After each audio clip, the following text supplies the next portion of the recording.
On our family trip, my wife said she was tired. We didn't touch. In the middle of the night, I heard moans coming from my son-in-law's room. It was her voice. "He's getting dumber." They laughed. So I decided to play along a week later. I'm glad to have you here.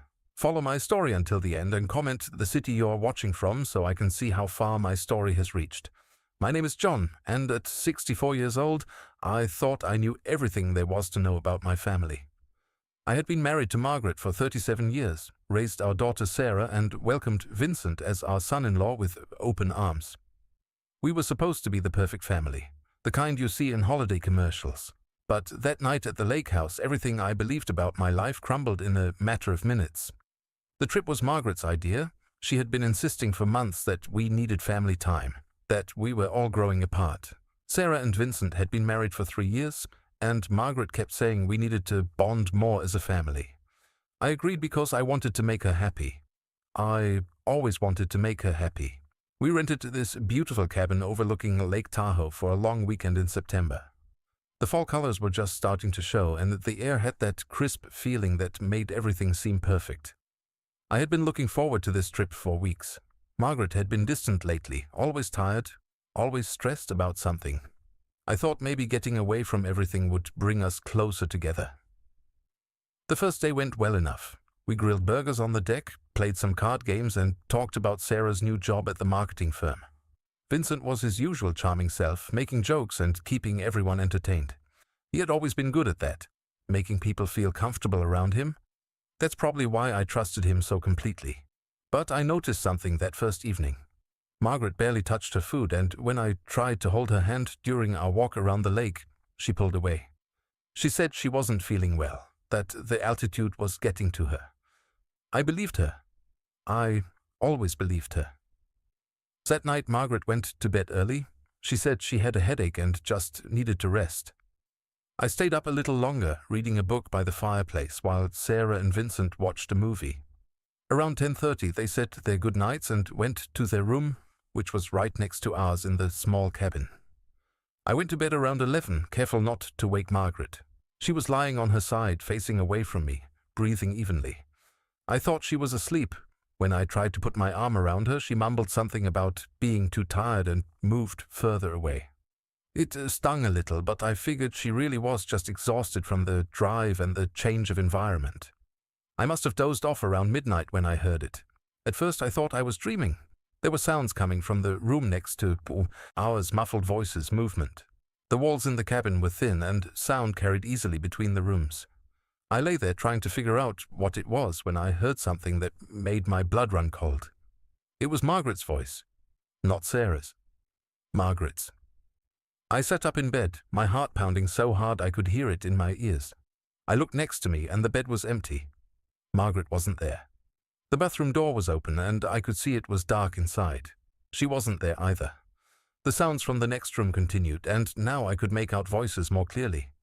Margaret was talking to Vincent, but her voice was different, softer, intimate, the way she used to talk to me 20 years ago. I got out of bed as quietly as I could and moved closer to the wall that separated our rooms. What I heard next destroyed something inside me that I didn't even know existed. Margaret was laughing, but it wasn't her polite, social laugh. It was genuine, happy. Then I heard Vincent's voice, low and amused. "He really has no idea, does he?" Vincent said. Margaret's response hit me like a physical blow. "None at all. Sometimes I think he's getting dumber with age. It's actually pathetic how trusting he is." They both laughed then, and the sound felt like knives in my chest. I pressed my back against the wall, struggling to breathe quietly. They were talking about me. My wife and my son-in-law were talking about how stupid I was. "Sarah was right," Margaret continued. "This trip was perfect timing. He's so focused on trying to make me happy that he doesn't see anything else." Vincent said something I couldn't quite catch, and then Margaret responded with something that made my knees weak. "Don't worry about him. He goes to sleep early every night, and he's such a heavy sleeper. We have plenty of time." Plenty of time for what? But even as I asked myself the question, I already knew the answer. The sounds I had been hearing, the intimate conversation, Margaret's absence from our bed. It was all perfectly clear, even though my mind was desperately trying to find another explanation. I don't know how long I stood there against that wall, listening to my 37-year marriage dissolve into something ugly and unrecognizable. At some point I heard movement, and then Margaret's voice again. I should get back before he wakes up. Give it a few more minutes, Vincent said. You know how he is. Once he's asleep, nothing wakes him up. They were right about that too. I had always been a heavy sleeper. Margaret used to joke that she could vacuum the bedroom and I wouldn't wake up. Now they were using even that against me. I managed to get back to bed before Margaret returned. I lay there pretending to sleep as she slipped back under the covers. She smelled different, like cologne that wasn't mine. When she settled next to me, I had to bite my tongue to keep from saying something. The rest of the night was torture. I lay there staring at the ceiling, trying to process what I had heard. My wife was cheating on me with our son-in-law, our daughter's husband, and they both thought I was too stupid to figure it out. Every memory from the past few months started to make sense. Margaret's late nights at book club, Vincent's frequent visits to our house when Sarah was working, the way they sometimes stopped talking when I walked into a room, the inside jokes I never understood. All of it had been right in front of me, and I had been too trusting, too naive to see it. When morning came, Margaret acted completely normal. She made coffee, chatted about what we should do that day, and even kissed my cheek when she handed me my mug. Vincent was his usual charming self at breakfast, asking me about my golf game and telling stories about his law firm. I sat there watching them, amazed at how easily they could pretend, how naturally they could lie. Margaret even complained about not sleeping well because of the thin walls, saying she heard noises all night. The hypocrisy was breathtaking. Sarah seemed oblivious to everything. She was excited about the hiking trail she wanted us to try, chattering about the photos she wanted to take. I looked at my daughter and wondered if she knew. Was she part of this too, or was she as clueless as I had been? The rest of the trip passed in a haze. I went through the motions, smiled when I was supposed to smile, laughed at Vincent's jokes, and pretended everything was normal. But inside, something fundamental had broken. Every time Margaret touched my arm or Vincent called me Dad, I felt sick. On our last night, I made sure to go to bed early and pretend to fall asleep quickly. And just like the first night, Margaret slipped out after she thought I was unconscious. This time I didn't get up to listen. I didn't need to hear anymore. The drive home was the longest 4 hours of my life. Margaret sat next to me, talking about what a wonderful time we'd had, how we should do it more often. Vincent and Sarah chatted in the back seat about work and their plans for the week. Everything seemed so normal, so perfect, but I knew the truth now. My marriage was a lie. My family was a lie. And everyone seemed to think I was too stupid to figure it out. As we pulled into our driveway, I made a decision. I wasn't going to confront them. I wasn't going to make a scene. I was going to be smarter than they thought I was. I was going to figure out exactly how deep this betrayal went, and then I was going to decide what to do about it. They thought I was getting dumber with age. They had no idea what was coming. The first week back from the lake house was the most difficult week of my life. I had to pretend everything was normal while my entire world had shifted on its axis. Every morning I made coffee for Margaret and me, just like I had for 37 years. Every evening I asked her about her day and listened to her talk about book club and her volunteer work at the church. But now I was listening for lies, and I was finding them everywhere. Margaret had always been good at keeping secrets, but I had never looked for them before. Now that I was paying attention, the signs were impossible to miss. She would check her phone constantly and quickly put it away when I walked into the room. She started taking longer showers and using a new perfume she claimed was a gift from her sister Linda. On Wednesday morning, 3 days after we got back, Margaret announced she was going grocery shopping. She kissed my cheek and said she might stop by Sarah's afterward to drop off some leftovers. The casual way she said it made my stomach clench. Was this another lie? After she left, I did something I had never done in 37 years of marriage. I went through her things. I started with her purse, which she had left on the kitchen counter. My hands were shaking as I opened it, feeling like a criminal in my own home. Inside, beneath her wallet and reading glasses, I found a small piece of paper with a phone number written on it. The handwriting was Vincent's. I had seen it enough times on birthday cards and thank you notes to recognize it immediately. My heart was pounding as I memorized the number. It wasn't his work number or his cell phone. I knew both of those by heart.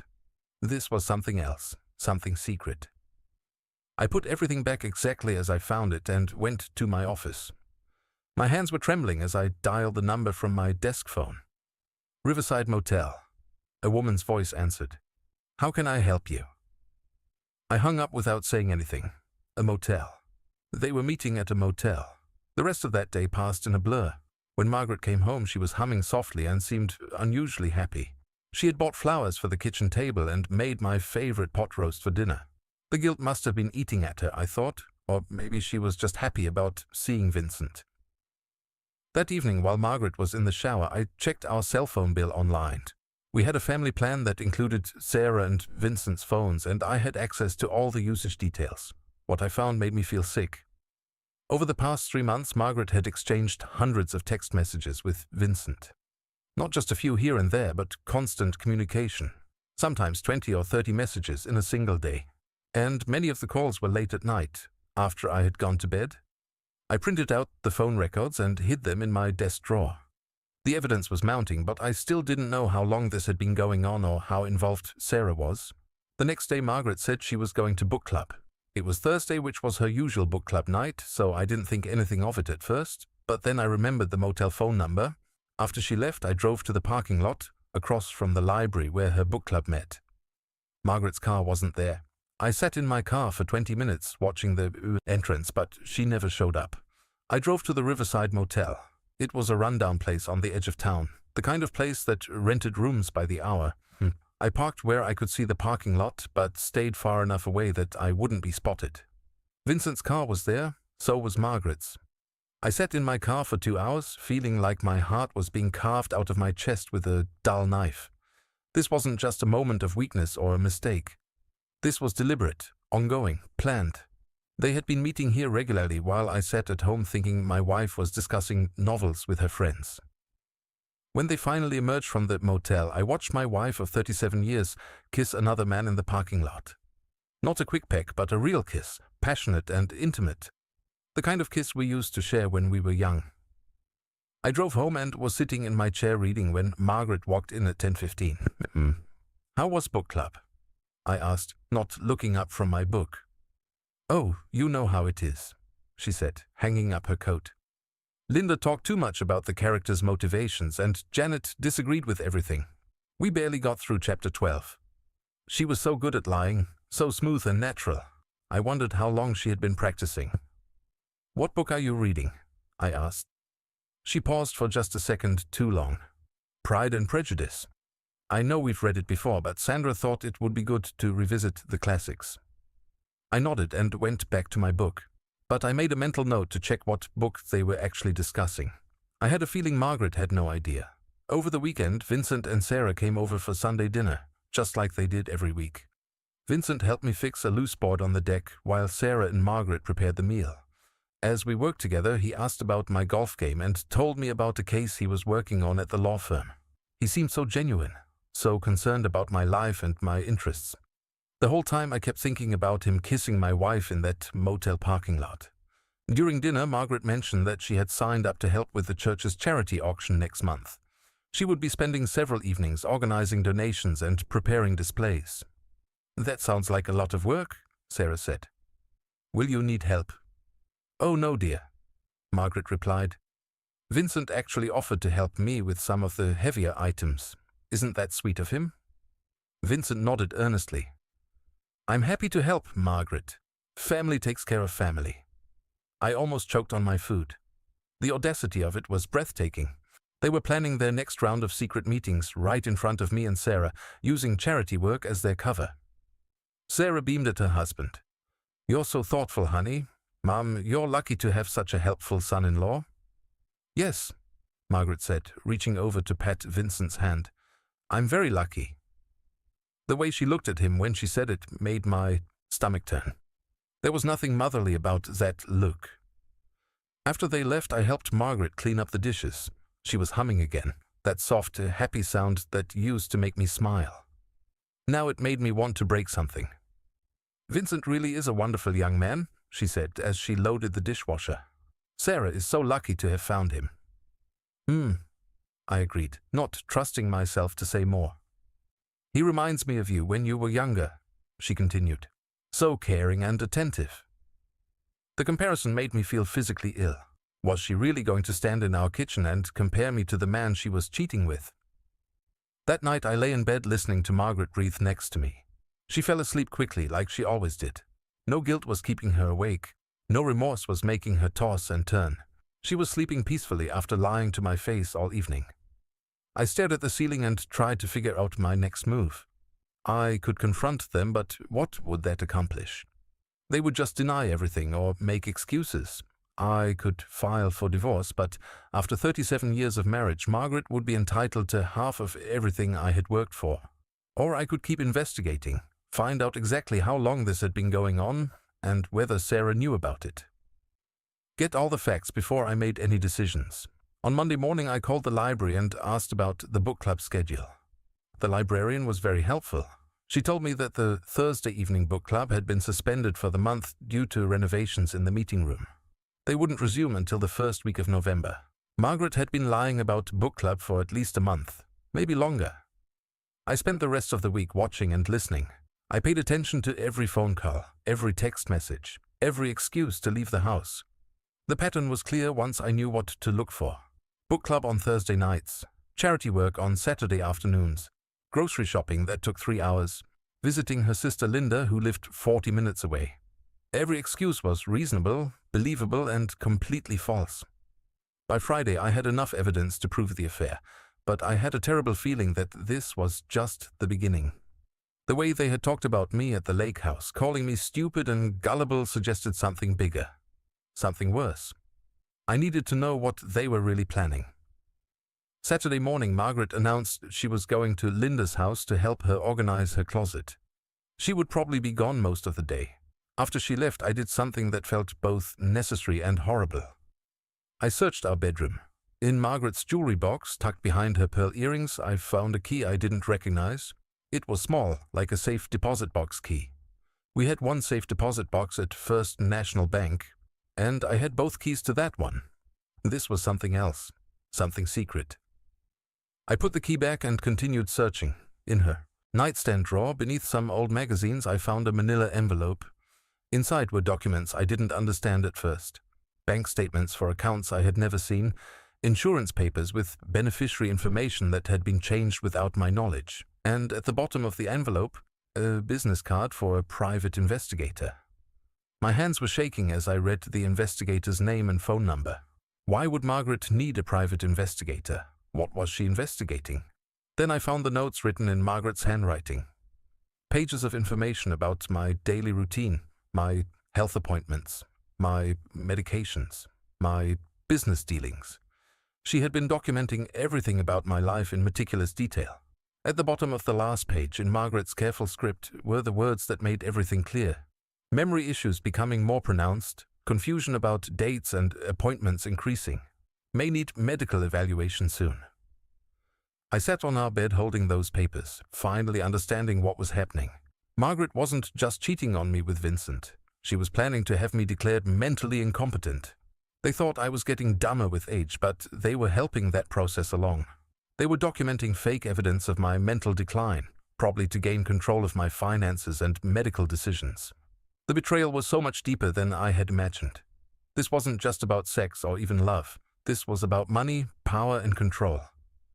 As I put everything back exactly where I found it, one thought kept running through my mind. They had no idea who they were dealing with. I might be 64 years old, but my mind was as sharp as ever. And now I knew exactly what they were planning. The question was, what was I going to do about it? The weekend after discovering Margaret's notes about my supposed mental decline, I knew I had to dig deeper. The private investigator's business card in her drawer haunted me. What exactly were they investigating?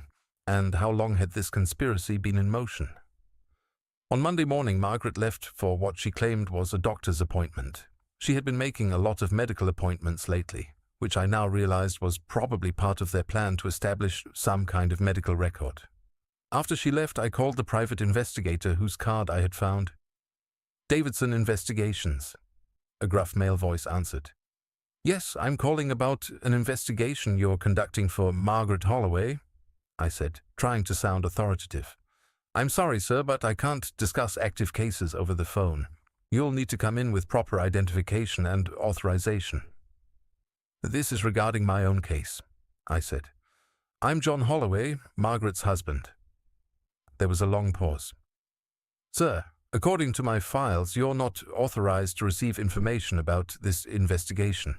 The client specifically requested that all information be kept confidential from you." My stomach dropped. "I see, thank you." I hung up, my hands shaking. That they had hired a private investigator to investigate me, and they had specifically requested that I be kept in the dark. What were they trying to find? Or worse, what were they trying to prove? That afternoon I did something I never thought I would do. I drove to Sarah's office downtown. She worked at a marketing firm in a glass building that always made me feel out of place. I told the receptionist I wanted to surprise my daughter and asked if I could wait in the lobby until she had a break. 20 minutes later, Sarah appeared, looking surprised but pleased to see me. "Dad, what are you doing here?" She hugged me tightly, and for a moment I almost believed she was innocent in all this. "I was in the neighborhood and thought I'd take my daughter to lunch," I said. "Are you free?" Her face lit up. "Of course. Let me just grab my purse." We went to a small cafe around the corner, and I watched my daughter carefully as we talked. She seemed genuinely happy to see me, chatting about her work and asking about my golf game. But I noticed she checked her phone several times, and once she stepped away to take a call that she said was from Vincent. After we ordered, I decided to test her. "How are things with you and Vincent?" I asked. "You two seem really happy." "We are," she said, smiling. "He's been so supportive lately, especially with Mom going through her rough patch." I frowned. "What rough patch?" Sarah's expression changed slightly, and I caught a glimpse of something calculating in her eyes. "Oh, she's been worried about you lately." "Worried about me?" "Dad." Sarah leaned forward, her voice gentle but concerned. "We've all noticed that you've been a little forgetful recently. Missing appointments, getting confused about dates. Mom's been really stressed about it." The lies came so easily to her. I realized that my own daughter had been practicing this conversation, probably coached by Margaret and Vincent. "I haven't been forgetful," I said carefully.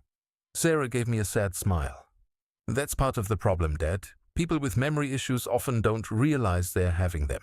It's nothing to be ashamed of. It happens to lots of people as they get older." I felt a chill run down my spine. She was already laying the groundwork, planting seeds of doubt about my mental state. How long had they been planning this? "Has your mother talked to you about this?" I asked. "A little," Sarah admitted. "She's been documenting some incidents, just so she can talk to your doctor about them. Vincent thinks it might be a good idea to have you evaluated, just to be safe."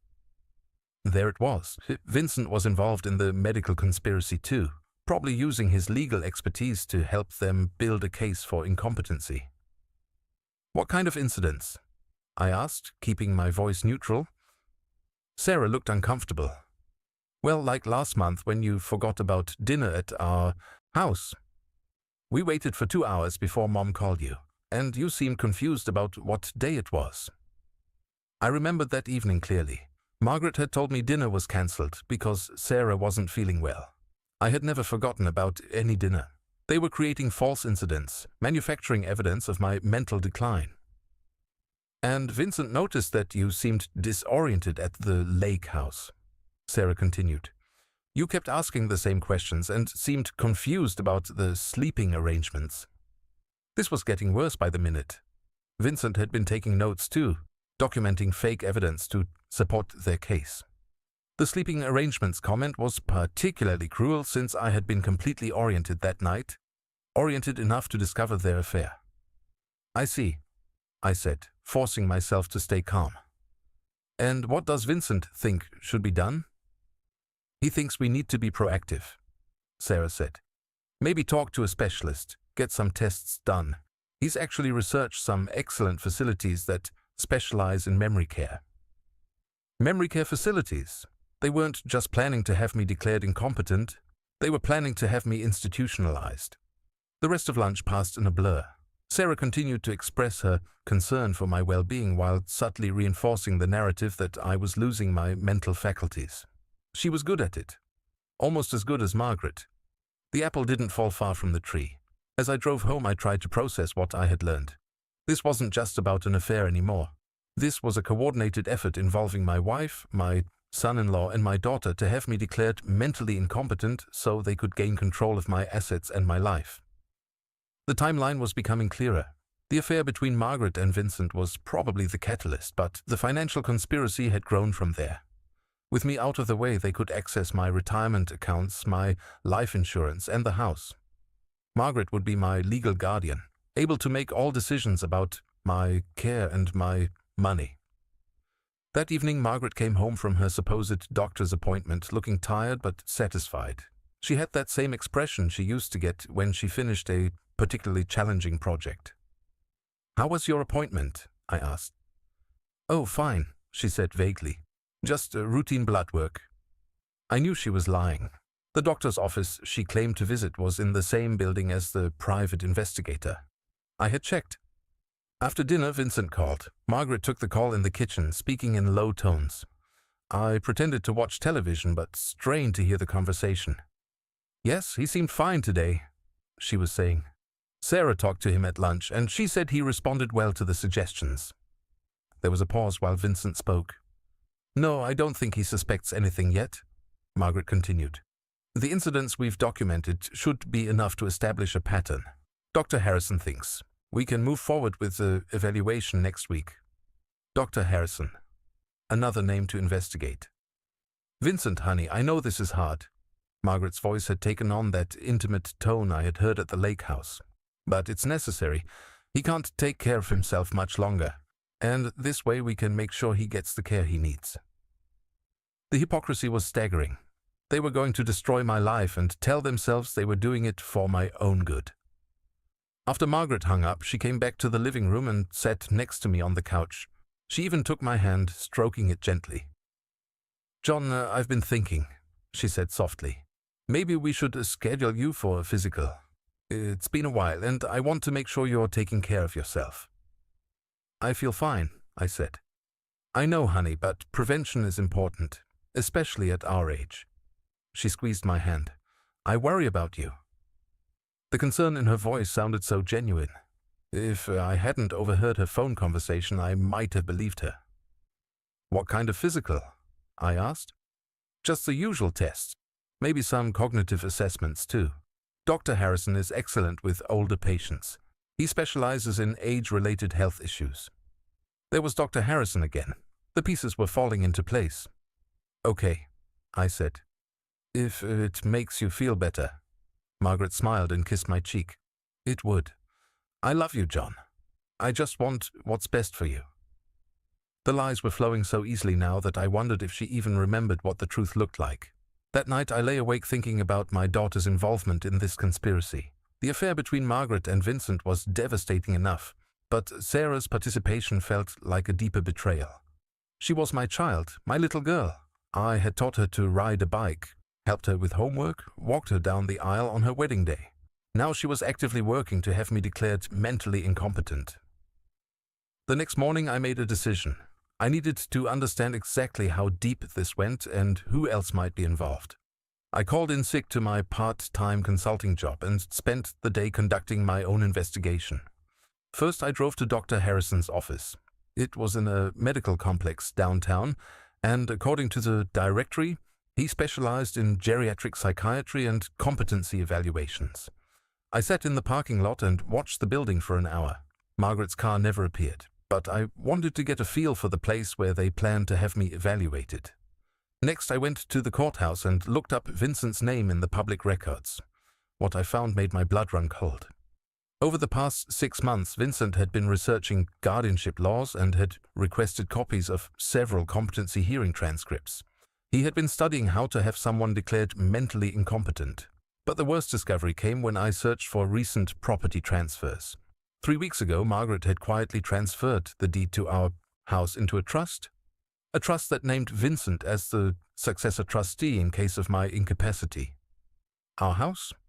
The home I had worked 30 years to pay off. She had already signed it away, probably with Vincent's legal guidance. I sat in my car outside the courthouse, feeling like the ground was disappearing beneath me. They weren't just planning to have me declared incompetent. They had already started moving my assets out of my control.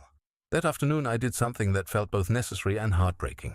I hired my own private investigator.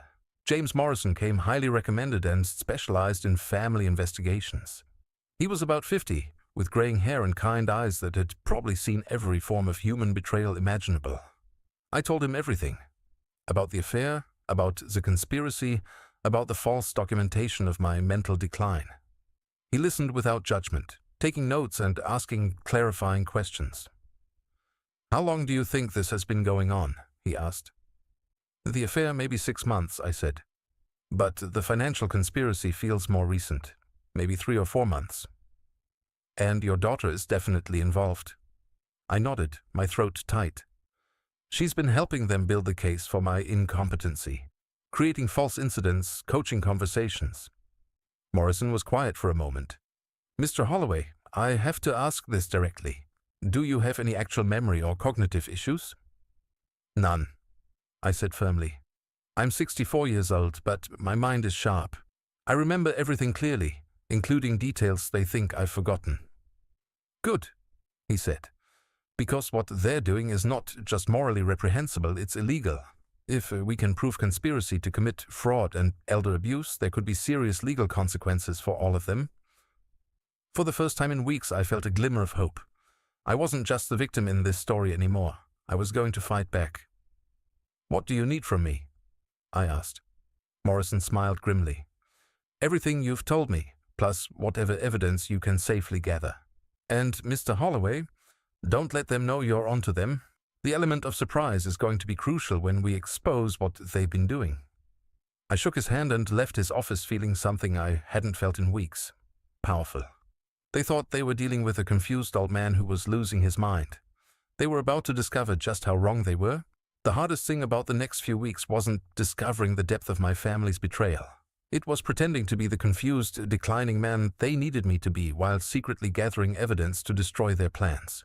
James Morrison had given me a small recording device and taught me how to use it without detection. He also provided me with a secure email account that Margaret couldn't access. Every day I documented new evidence of their conspiracy while playing the role of a man losing his mind. It was Margaret who gave me the idea for how to handle the situation. During one of our monitored phone conversations that Morrison was recording, she told Vincent that I was becoming more manageable and less suspicious as my supposed condition worsened. They wanted a docile, confused John who wouldn't question their decisions or notice their lies. So, that's exactly what I gave them. The morning after my meeting with Morrison, Margaret announced that she had made an appointment with Dr. Harrison for the following week. She said it with that same fake concern in her voice that I had learned to recognize. "I think it's time, John," she said, sitting next to me at the breakfast table. "You've been having more episodes lately, and I'm worried." "Episodes?" I asked, genuinely confused. "Yesterday you asked me 3 times what day it was," she said gently. "And last week you forgot that we were supposed to have dinner with the Hendersons." I hadn't asked about the day, and we had never planned dinner with the Hendersons, but I needed to start playing along. "I don't remember asking about the day," I said, letting a note of confusion creep into my voice. Margaret's face showed what looked like sympathy, but I caught the satisfied gleam in her eyes. "That's exactly what I'm worried about, honey. Sometimes people with memory issues don't remember having memory issues." She was coaching me into accepting their narrative. Every conversation was designed to make me doubt my own recollections and accept their version of events. "Maybe you're right," I said reluctantly. "I have been feeling a little confused lately." The relief on Margaret's face was unmistakable. She thought she was winning. That afternoon, Vincent stopped by the house while Margaret was supposedly at the grocery store. I knew from Morrison's surveillance that she was actually at the Riverside Motel, but I pretended not to know. "Hey, Dad," Vincent said, settling into the chair across from me in the living room. "Margaret asked me to check on you. She's worried about you being alone." "I'm fine," I said, but I made my voice sound slightly uncertain. Vincent studied my face carefully. "She mentioned that you've been having some confusion lately. Memory issues." "Have I?" I asked, letting myself sound genuinely worried. "I don't think so, but Margaret keeps saying..." It's nothing to be ashamed of, Vincent said smoothly. It happens to a lot of people as they age. The important thing is getting proper care. What kind of care? Vincent leaned forward, his expression serious but kind. Well, first we need to get you properly evaluated. Dr. Harrison is excellent. He'll run some tests, assess your cognitive function, and help us understand what kind of support you might need. Support? Sometimes people with memory issues need help managing their daily activities, Vincent explained. Financial decisions, medical choices, that sort of thing. It's actually a blessing to catch these things early so we can put proper safeguards in place. Safeguards? Legal mechanisms that would give them control over my life. Who would help me with those things? I asked innocently.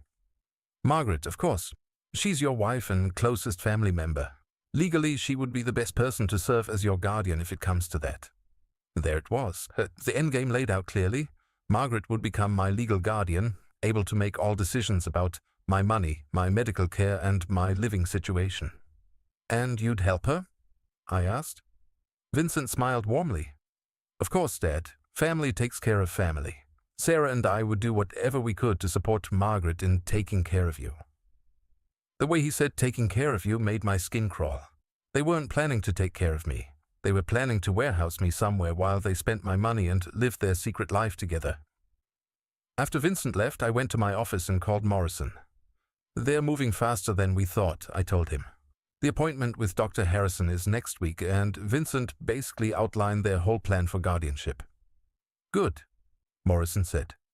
We're getting everything on tape. How are you handling the emotional aspect of this? It was a fair question. Discovering that your wife, daughter, and son-in-law were conspiring to steal your life wasn't exactly easy to process. Some days I feel angry, I admitted. Other days I just feel sad. 37 years of marriage, and it comes down to this. What you're doing takes incredible strength, Morrison said. Not many people could maintain this kind of facade while gathering evidence. I keep thinking about my daughter, I said. I understand why Margaret and Vincent are doing this. They're in love, or at least they think they are, and they want to be together. But Sarah, she's helping them destroy her own father.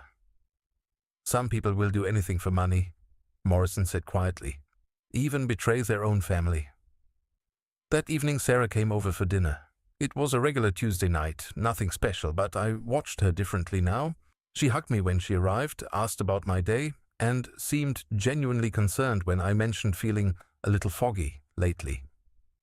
During dinner, she brought up the upcoming appointment with Dr. Harrison. Mum told me you're finally going to see a specialist, she said. I think that's really smart, Dad. Do you think I need to see someone? I asked. Sarah exchanged a quick glance with Margaret. I just think it's good to be proactive. You've seemed a little confused lately, and there are treatments that can help if we catch things early. What kind of confused? Well, remember last month when you called me at work asking if we still had plans for dinner? We had cancelled those plans the week before. Another fabricated incident. I had never called her about dinner plans because there hadn't been any dinner plans to cancel.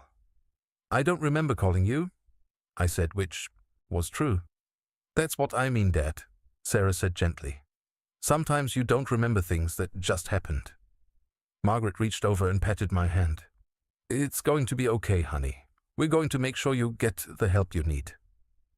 The three of us continued eating in what they probably thought was comfortable family silence, but I was thinking about the recording device in my shirt pocket, capturing every word of their careful manipulation. After dinner, Sarah helped Margaret with the dishes while I sat in the living room. I could hear them talking quietly in the kitchen, and I strained to catch their words. How do you think he's doing? Sarah asked. Better than I expected, Margaret replied. He's starting to accept that there might be a problem. Vincent thinks the appointment with Dr. Harrison will go smoothly. And after that? Dr. Harrison will recommend a more comprehensive evaluation. Vincent has research facilities that specialize in memory care. Some of them are quite nice. Mum, are you sure about this? I mean, what if Dad gets better? What if it's just stress or something treatable? There was a long pause. For a moment I hoped my daughter might be having second thoughts. "Sarah," Margaret's voice was firm, "your father is 64 years old. Even if his memory problems are treatable, he's not going to live forever. This arrangement protects everyone, the house, his retirement accounts, his life insurance. If we don't plan ahead, half of everything could end up going to lawyers and nursing home costs." "I know, but sometimes I feel guilty about—" "About what? Taking care of your inheritance? Making sure your children have something to inherit someday? Sarah, we're not doing anything wrong. We're planning for the inevitable." My daughter's response chilled me to the bone. "You're right. I just needed to hear you say it. Vincent explained the legal aspects to me, and it all makes sense. This is the responsible thing to do." They came back to the living room, and Sarah gave me another hug before leaving. "I love you, Dad," she said, looking directly into my eyes.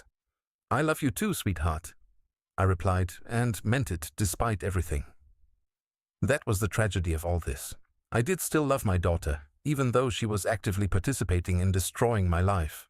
The woman who used to bring me dandelions when she was 5 and called me her hero was now helping to steal my freedom and dignity. The next few days passed in a careful dance of deception. Margaret continued her fake medical appointments and charity work while meeting Vincent at the motel. I continued playing the role of a confused man, slowly accepting his declining mental state while secretly documenting every lie they told. Morrison's surveillance was thorough. He had photos of Margaret and Vincent entering and leaving the motel. He had recordings of their phone conversations discussing my supposed symptoms. He had documented their meetings with Dr. Harrison and the private investigator they had hired to build their case. Most damning of all, he had obtained copies of the legal documents Vincent had prepared. Papers that would make Margaret my legal guardian and give her complete control over my finances and medical decisions. Documents that described me as suffering from progressive dementia and requiring immediate intervention for my own safety. The irony wasn't lost on me. They thought they were playing chess while I was stuck playing checkers. In reality, I was several moves ahead of them, and they had no idea what was coming. 3 days before my appointment with Dr. Harrison, Morrison called with news that changed everything. "We found something interesting," he said. "The private investigator Margaret hired, he's been investigating you, but not for the reasons you might think." "What do you mean?" "They hired him to research your family history, specifically looking for any documented cases of dementia or Alzheimer's disease in your relatives. They're trying to establish a genetic predisposition to memory problems." I felt a chill run down my spine. "Did they find anything?" "Nothing significant.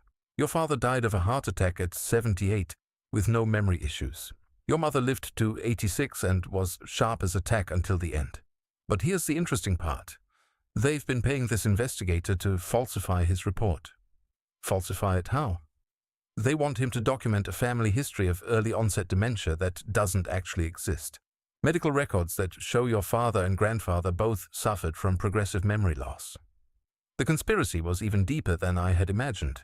They weren't just creating false evidence of my current symptoms. They were manufacturing a false family medical history to support their claims. "Can you prove this?" I asked. "We have it all on tape. The investigator agreed to cooperate with us in exchange for immunity. Apparently, he's not comfortable with falsifying medical records." I felt a surge of hope mixed with rage. They had been so thorough, so calculated in their planning. But their thoroughness was also going to be their downfall. "What happens now?" I asked. "We let them proceed with their plan," Morrison said. "Let them think they're winning. The appointment with Dr. Harrison, the competency evaluation, all of it. The more evidence we gather of their conspiracy, the stronger our case becomes.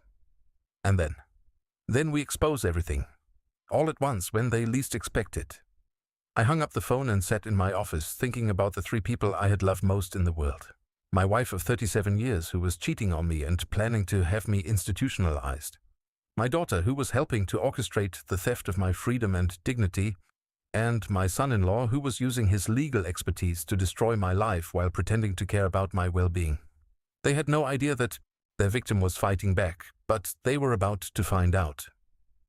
The morning of my appointment with Dr. Harrison, I woke up before dawn. Margaret was still sleeping next to me, looking peaceful and innocent. If I hadn't known the truth, I might have thought she was just a concerned wife worried about her aging husband. Instead, I was looking at a woman who had spent months planning to steal my life. I made coffee and sat in the kitchen, watching the sunrise through the window. Today was the day they thought they would win. Dr. Harrison would conduct his evaluation, find the cognitive decline they had so carefully documented, and recommend guardianship proceedings. Margaret would become my legal guardian, Vincent would help her manage my affairs, and I would disappear into some memory care facility while they lived happily ever after with my money. But James Morrison and I had spent weeks preparing for this moment. Every lie they had told, every false document they had created, every conversation they thought was private. We had it all documented. Today wasn't the beginning of the end for me. It was the beginning of the end for them. Margaret came into the kitchen an hour later, already dressed and looking nervous. "How are you feeling about today?" she asked, pouring herself coffee. "A little scared," I said, which wasn't entirely a lie. I was scared, but not for the reasons she thought. "There's nothing to be scared of, honey," she said, sitting next to me. "Dr. Harrison is very kind, and this is just to help us understand what's going on." "What if something is really wrong with me?" I asked, letting my voice shake slightly. Margaret reached over and squeezed my hand. "Then we'll deal with it together. Whatever happens, I'll take care of you, I promise." The irony was suffocating. She was promising to take care of me while planning to destroy me. An hour before our appointment, Vincent arrived at the house. He was dressed in his best suit and carried a briefcase, looking every inch the successful lawyer. "Ready for this?" he asked Margaret, kissing her cheek in what looked like a supportive family gesture but lingered just a moment too long. "I think so," she said. "John seems resigned to the idea that there might be a problem." Vincent looked at me with what appeared to be genuine concern. "How are you doing, Dad? Nervous?" "A little," I said. "But Margaret says Dr. Harrison is nice." "He is," Vincent assured me. "And remember, this is just an evaluation. We're trying to help you, not hurt you." The lies came so easily to him. He had probably been practicing this compassionate act for weeks. We drove to Dr. Harrison's office in Vincent's car. Margaret sat in the front passenger seat, and I sat in the back like a child being taken to the doctor by his parents. During the drive, I listened to them discuss my symptoms and their concerns about my safety living alone. "He left the stove on yesterday," Margaret told Vincent. "I found it still burning when I came home from the store." I had never left the stove on. This was another fabricated incident for Dr. Harrison's benefit. "That's definitely a safety concern," Vincent replied. "We might need to start thinking about supervised living sooner than we planned." They were already discussing placing me in a facility, and the evaluation hadn't even begun. Dr. Harrison's office was in a modern medical building downtown. The waiting room was designed to be calming, with soft colors and nature photography on the walls.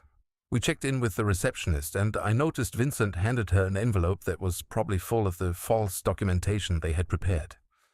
"The family wants to make sure Dr. Harrison has all the background information," Vincent explained to me quietly. 20 minutes later, a nurse called my name. Margaret started to get up to accompany me, but Dr. Harrison appeared and gently suggested that he speak with me alone first. "I like to get the patient's perspective before talking to family members," he explained. This wasn't part of their plan. Margaret looked uncomfortable, but she couldn't object without seeming suspicious. Dr. Harrison was a distinguished man in his 60s with kind eyes and a warm smile. His office was filled with books and had a window overlooking the city.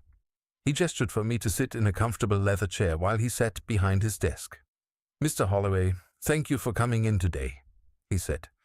"I understand your family has some concerns about memory issues." "Yes," I said, playing my role. "My wife says I've been forgetting things." "Can you tell me about these memory problems, in your own words?" This was the crucial moment. I could continue playing the confused victim, or I could reveal the truth. Morrison had prepared me for this decision. "Dr. Harrison," I said, my voice suddenly clear and strong, "I need to tell you something important. I don't have any memory problems. My family is trying to have me declared mentally incompetent so they can steal my money." Dr. Harrison's eyebrows rose slightly, but his expression remained professional. "That's a very serious allegation, Mr. Holloway." I know it sounds crazy, I said, but I have proof. I reached into my jacket and pulled out a small recording device.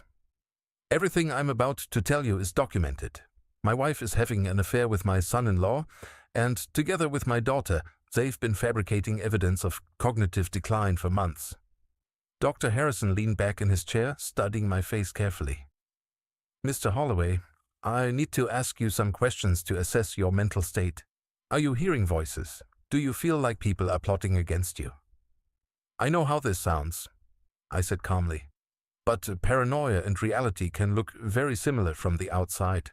The difference is evidence. I spent the next 30 minutes laying out everything I had discovered. The affair, the false incidents, the forged family medical history, the property transfers, and the legal documents Vincent had prepared. I played portions of recorded conversations where Margaret and Vincent discussed their plans. Dr. Harrison listened without interruption, occasionally taking notes. When I finished, he was quiet for a long moment. Mr. Holloway, he said finally, I've been conducting competency evaluations for 20 years. What you've described is not the presentation of someone with cognitive decline or paranoid delusions. Your memory is clearly intact, your reasoning is sound, and your emotional responses are appropriate to the situation. Relief flooded through me. So you believe me? I believe you're competent to make your own decisions, he said carefully. As for the allegations against your family, that's beyond my expertise. But I can tell you that nothing in your presentation today suggests you need guardianship or supervised care. What happens now? Dr. Harrison considered this. I'm going to conduct a formal cognitive assessment to document your mental state. Then I'll speak with your family and explain my findings. But, Mr. Holloway, if what you've told me is true, you need legal representation immediately. I already have it, I said. My investigator is working with an attorney. We've been building a case for weeks. Dr. Harrison nodded approvingly. Good. Because what they've attempted to do to you is not just morally reprehensible, it's criminal. The formal assessment took another hour. Dr. Harrison tested my memory, reasoning, problem-solving abilities, and emotional stability. I performed normally on every test, scoring well above average for my age group. When we were finished, Dr. Harrison called Margaret and Vincent into his office.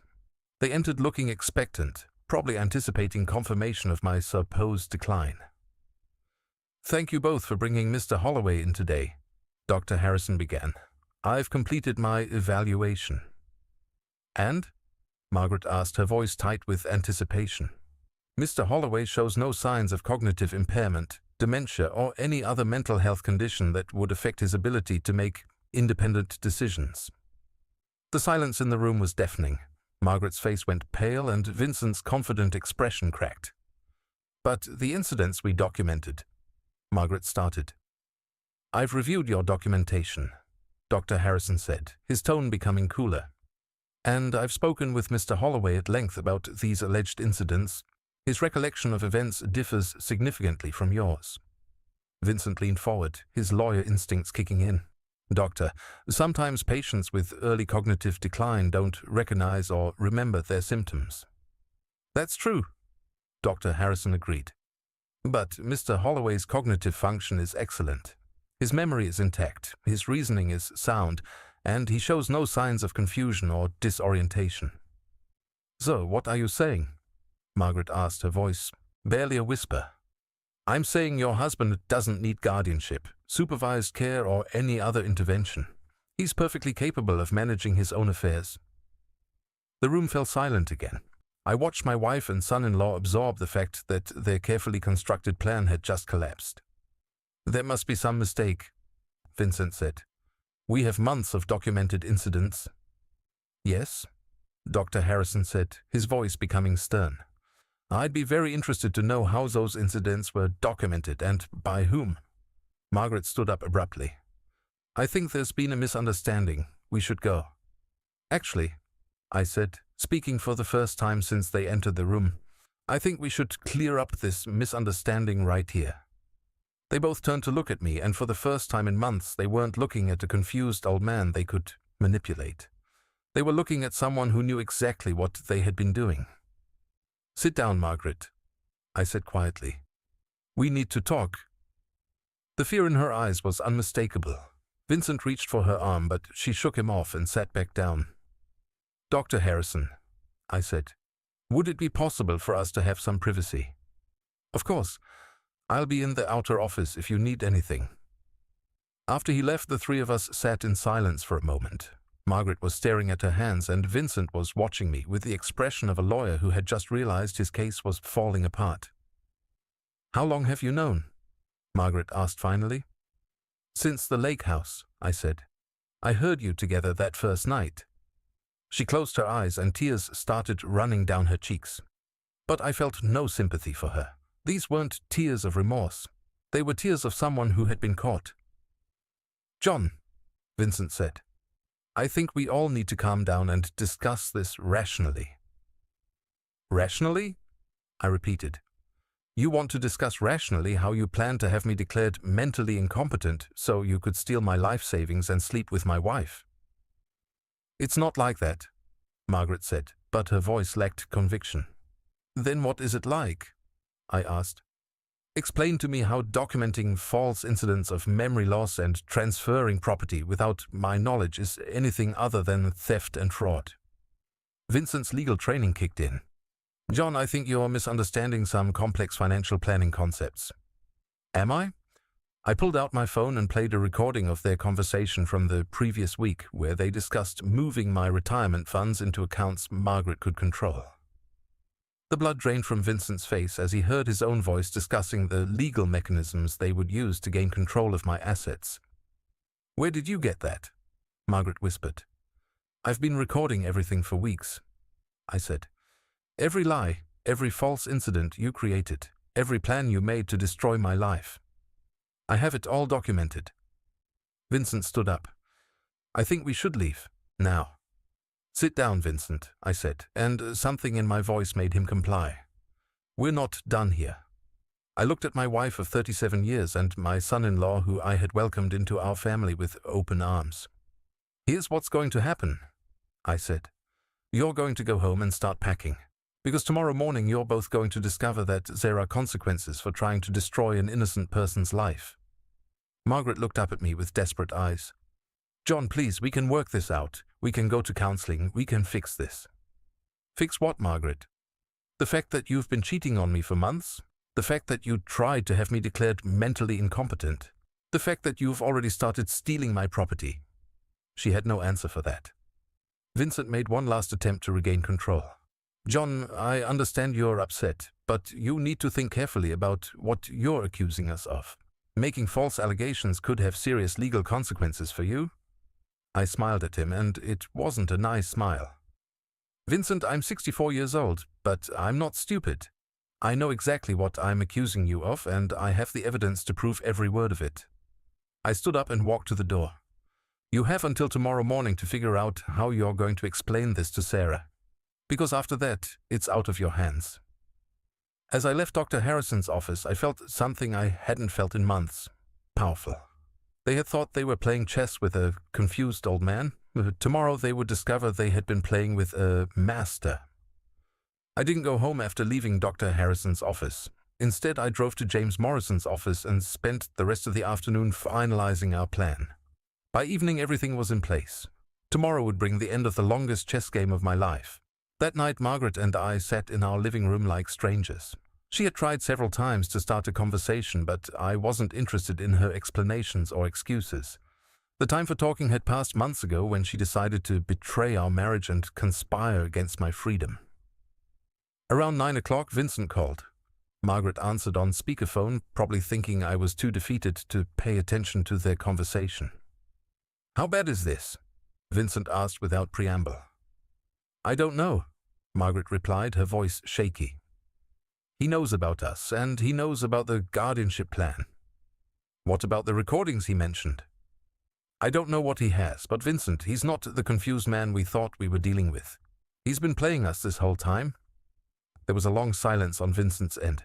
We need to get ahead of this. I'm going to call Sarah and explain the situation. Maybe if we control the narrative. What narrative? Margaret asked desperately. That we tried to have her father declared mentally incompetent so we could steal his money. That I've been cheating on him with her husband? We'll figure something out, Vincent said, but he didn't sound convinced. After he hung up, Margaret turned to me. John, please, can we talk about this? What would you like to talk about, Margaret? How long you've been sleeping with our son-in-law? How you forged documents to make me look mentally incompetent? Or how you transferred our house into a trust without my knowledge? She flinched at each accusation. It's not what you think. Then what is it? She was quiet for a long moment. I never meant for it to go this far. Which part? The affair or the conspiracy to steal my life? The affair just happened, she said weakly. Vincent and we connected. You and I had grown apart, and he understood me in ways you didn't. So you decided to have me declared mentally incompetent. That was Vincent's idea, she said quickly. He said it would protect everyone, protect you from making bad financial decisions as you got older, protect me from being left with nothing if something happened to you. The lies kept flowing even now. Margaret, I heard you two planning this. You were an active participant, not some innocent victim of Vincent's manipulation. She started crying then, but I felt nothing. These tears were about being caught, not about the pain she had caused me. What do you want from me? She asked. I want you to pack your things and leave. Tonight. Where am I supposed to go? That's not my problem anymore. She cried harder, but I walked upstairs to our bedroom and started gathering her belongings. 37 years of marriage, and it came down to this. Me packing my wife's suitcase so she could leave to be with her lover. The next morning Margaret was gone.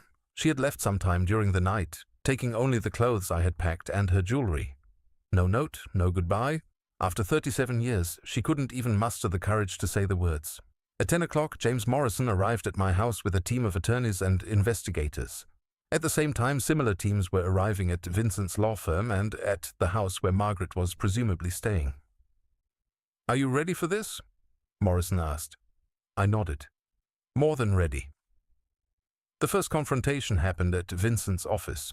Morrison had arranged for the police to be present when we served Vincent with legal papers documenting his participation in conspiracy to commit fraud, elder abuse, and legal malpractice. I insisted on being there to see his face when his world collapsed. Vincent was in a meeting with clients when we arrived. His secretary tried to stop us, but the police officers made it clear this was official business. When Vincent emerged from the conference room, his confident lawyer demeanor evaporated the moment he saw me standing there with Morrison and two detectives. Vincent Morrison, one of the detectives said, you are being served with a warrant for conspiracy to commit elder abuse and fraud. Vincent's face went white. This is a mistake. I haven't done anything illegal. Morrison stepped forward with a briefcase full of evidence. We have recorded conversations of you discussing plans to have Mr. Holloway declared mentally incompetent through falsified medical evidence. We have documentation of your research into guardianship laws and competency hearings. We have proof that you helped transfer property without Mr. Holloway's knowledge or consent. Those were legitimate estate planning discussions. Vincent protested, but his voice lacked conviction. Estate planning doesn't typically involve fabricating incidents of memory loss or hiring investigators to falsify family medical histories. Morrison replied calmly. The detective handed Vincent the warrant. You'll need to come with us for questioning. As they led Vincent away in handcuffs, I felt a satisfaction I hadn't expected. This wasn't just about revenge. This was about justice for what they had tried to do to me. The second confrontation happened that afternoon at Sarah's house. This was the one I was dreading most. Vincent had been arrested, Margaret had fled, but Sarah was still my daughter. Despite everything she had done, I still loved her. Morrison and I arrived at her house around 2 o'clock. Sarah answered the door looking haggard and confused. She had obviously been crying, probably since Vincent's arrest made the local news. Dad, she said, her voice barely a whisper. Is it true? Which part? I asked, stepping into her living room. All of it. What they're saying about Vincent, about the guardianship plan, about Mom. I sat down across from her, noting how small and young she looked despite being 28 years old. It's all true, Sarah. She started crying again. I didn't know it would go this far. I thought we were just being cautious, planning ahead. You thought having me declared mentally incompetent was being cautious. Vincent said it was normal estate planning. He said lots of families do this to protect aging parents from making financial mistakes. Morrison spoke up from beside me. Sarah, we have recordings of you discussing your father's supposed symptoms with your mother and Vincent. You participated in creating false incidents and coached conversations to support claims of his mental decline. Sarah looked stricken. I was trying to help. Help who? I asked. Help me or help yourself inherit my money faster? It wasn't about the money, she protested, but the words sounded hollow even to her. Then what was it about? She couldn't answer that question. We sat in silence for several minutes while she cried, and I tried to reconcile the woman in front of me with the little girl who used to sit on my lap and tell me about her day at school. Finally, Sarah looked up at me with red, swollen eyes. What happens now? Now you face the consequences of your choices, I said. The district attorney will decide whether to file charges against you for conspiracy and elder abuse. That's out of my hands. Will you forgive me? The question hung in the air between us. Could I forgive my daughter for participating in a plan to steal my freedom and dignity? Could I forgive her for helping the two people who should have protected me most in the world? I don't know, I said honestly. Right now I need you to understand something. What you did wasn't just wrong, it was evil. You helped the people who were supposed to love me most try to destroy my life. She nodded, tears streaming down her face. I know. Do you? Do you really understand what you did? You helped them document fake incidents of memory loss. You lied to doctors about my mental state. You participated in transferring my property without my knowledge. If we hadn't caught you, I would have spent the rest of my life in a memory care facility while you spent my money. I'm sorry, she whispered. Sorry isn't enough, Sarah. Sorry doesn't undo the betrayal. Sorry doesn't give me back the months I spent thinking I was losing my mind. Morrison and I left Sarah sitting in her living room, crying over the wreckage of her marriage and her relationship with her father. I felt sad for her, but not guilty. She had made her choices, and now she had to live with the consequences. 3 weeks later, the legal aftermath was still unfolding. Vincent had been charged with conspiracy to commit fraud, elder abuse, and legal malpractice. He would likely lose his law license and face several years in prison. Margaret had been charged as a co-conspirator and faced similar consequences, though her lawyer was trying to negotiate a plea deal.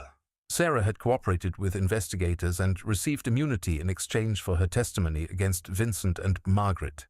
She would avoid criminal charges, but her marriage was over and her relationship with me was permanently damaged. I sat in my lawyer's office, signing papers to reclaim my property and close the fraudulent accounts Vincent had helped Margaret open. Everything that had been stolen from me was being returned, but some things couldn't be recovered. Trust, love, family. Once broken, these things didn't heal easily. What will you do now? My lawyer asked as we finished the paperwork. I had been thinking about that question for weeks. At 64, I was starting over. No wife, no relationship with my daughter, no family to speak of. But for the first time in months, I felt free. I'm going to sell the house, I said. Too many bad memories. I'm thinking about moving somewhere warm, maybe Florida or Arizona. Sounds like a fresh start. That's exactly what it is. 2 months later, I was sitting on a beach in St. Petersburg, Florida, watching the sunset over the Gulf of Mexico. I had sold the house in Ohio and bought a small condo near the water. For the first time in years, I was living for myself instead of trying to make other people happy. My phone buzzed with a text message. It was from Sarah, her first attempt to contact me since Vincent's trial had concluded. Dad, I know I don't deserve forgiveness, but I want you to know that I think about what I did every day. I'm sorry isn't enough, but it's all I have. I love you. I stared at the message for a long time, watching the waves roll onto the shore. Maybe someday I would be able to forgive my daughter. Maybe someday we could rebuild some kind of relationship. But not today. Today I was content to sit on this beach and enjoy my freedom. The waiter from the beachside restaurant approached my table. Another drink, sir? Yes, I said, smiling at the simple pleasure of making my own decisions. I'll have another. As the sun disappeared below the horizon, I thought about the journey that had brought me here. Margaret and Vincent had tried to steal my life, but instead they had given me something I hadn't had in years: independence. They had tried to make me disappear, but instead I had found myself. At 64 years old, I was finally free to be whoever I wanted to be. And that felt like the greatest victory of all. The game was over, and I had won. Not because I had destroyed them, but because I had refused to let them destroy me. In the end, that was enough. I raised my glass to the darkening sky, toasting the future I was finally free to create. Tomorrow would bring new possibilities, new adventures, new reasons to be grateful for this second chance at life. But tonight I was content to sit here and enjoy the sound of the waves, knowing that I had fought for my freedom and won.